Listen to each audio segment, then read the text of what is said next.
بند کتابوں کے ساتھ پہلے آپ عبارت کا مفہوم بیان کریں، پھر طلباء کو خاموش قرأت کا وقت دیں، اس کے بعد ان کی کتابیں بند کروا کر منتخب بچوں کو عبارت کا مفہوم بیان کرنے کے لیے کہیں۔ اس کے لیے پھر میری آپ سے گزارش یہ ہوگی کہ متن کا مفہوم جب آپ بچوں کو بتائیں گے، سمجھائیں گے، تو آپ شعوری طور پر کلاس میں جانے سے پہلے آپ متن کو بہت غور سے پڑھیں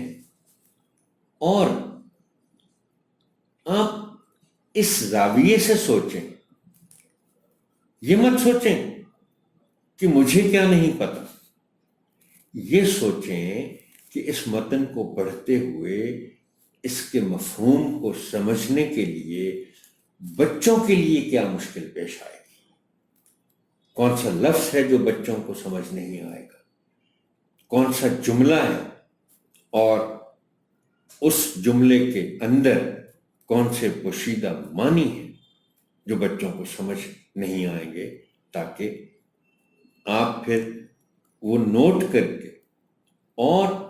اس کی وضاحت کے لیے جو آپ نے باتیں کرنی ہیں وہ باتیں بھی مختصراً نوٹ کر کے آپ کلاس میں جائیں تاکہ ان کی وضاحت کر سکیں۔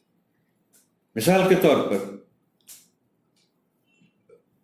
متن میں لکھا ہے کہ گندگی ہمیشہ بیماری لاتی ہے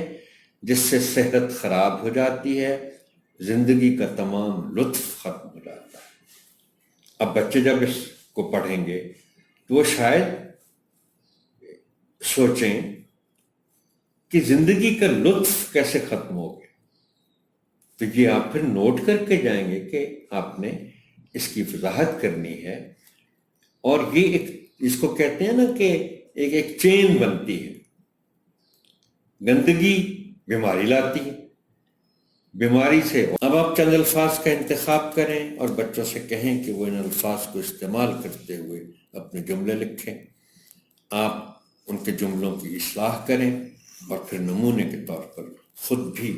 ان الفاظ کے جملے بنائیں اور تختہ تحریر پر لکھیں۔ اب ہم آتے ہیں متعلقہ